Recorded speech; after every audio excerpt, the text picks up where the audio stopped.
It is not so long ago that we met during the 37th Ordinary Session of the Executive Council on the 13th to the 14th of October this year.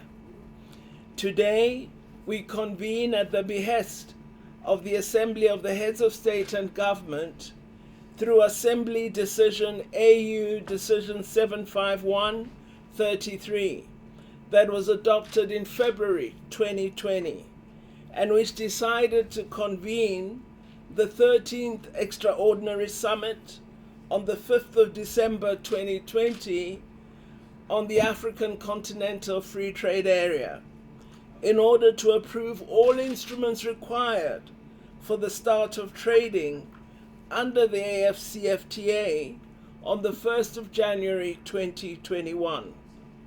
Similarly, the 14th Extraordinary Summit on Silencing the Guns will be held back-to-back with the one on the Free Trade Area in line with the Assembly Decision AU Decision 755-33 in order to provide an opportunity for the heads of state and government to review the implementation of the African Union Master Roadmap on silencing the guns and undertake an in-depth reflection on the root causes of conflicts on the continent. Your Excellencies, against this backdrop and in accordance with Rule 5 of the Rules of Procedure of the Executive Council, we are convened today to complete the preparatory work for the extraordinary sessions of the Assembly on the dates of 5th and 6th of December.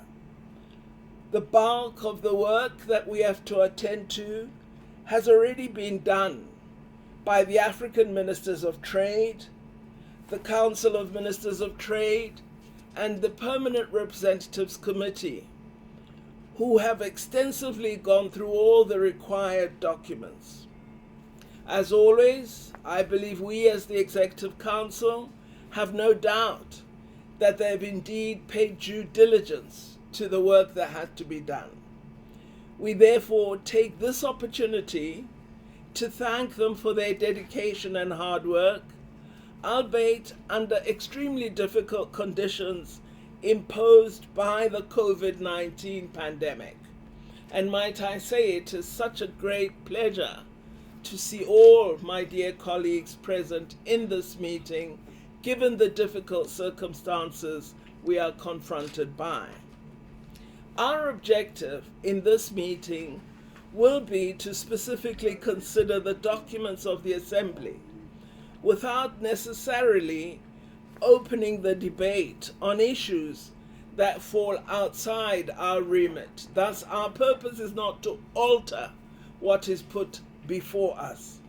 If we do hold to that objective of ensuring that we do discuss the business at hand, I believe we will save ourselves a great deal of time, and our approach will assist us to conclude our meeting on time, if not even earlier than set for today. Your Excellencies, I believe that as the leadership of Africa, we are indeed enthused by our achievements thus far. We are able to relate the story of having transcended all the odds to get us closer to the realization of the Abuja Treaty and the operationalization of one of the biggest trading blocs in the world. This marks a remarkable achievement for our continent. The African Continental Free Trade Area is pursued as part of our development integration approach, which seeks to combine market integration with industrial and infrastructure development to ensure that we address our continent's productive capacity, our supply-side constraints, and alleviate our chronic infrastructure deficit as the continent of Africa. Our determination as this Executive Council to deliver a successful continental free trade area should continue to guide us as we conclude the outstanding issues. I'm sure, colleagues, you would all agree with me that we, as this Executive Council and these ministers, have no intention of failing in our mission to achieve these objectives. If we fail, we will diminish the hopes of our people and instill doubt about ever having an integrated continent. So this is a historic moment. The earmarked date of the 1st of January 2021 for the start of trading under the auspices of the African Continental Free Trade Area is the crowning glory of our persistent effort to accelerate the process of economic integration through African collaboration and cooperation. We acknowledge with appreciation the operationalization of the AfCFTA Secretariat as a first step in our mission to commence with trading under the AfCFTA on the 1st of January next year. In the same breath, we commend President Nana Addo Dankwa Akufo-Addo and the people and government of Ghana for fulfilling their commitment to host the AfCFTA Secretariat.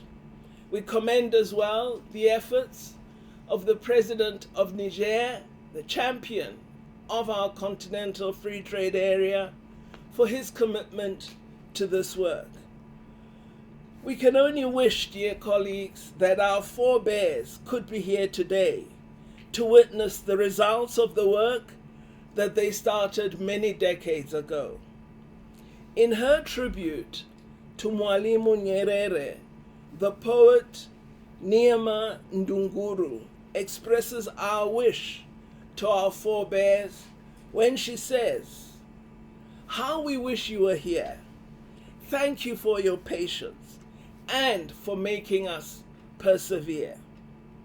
Having said all this and having welcomed you, dear colleagues, I now declare this our 21st extraordinary session of the Executive Council officially opened, and I thank you and hand back once more to the Chief of Protocol.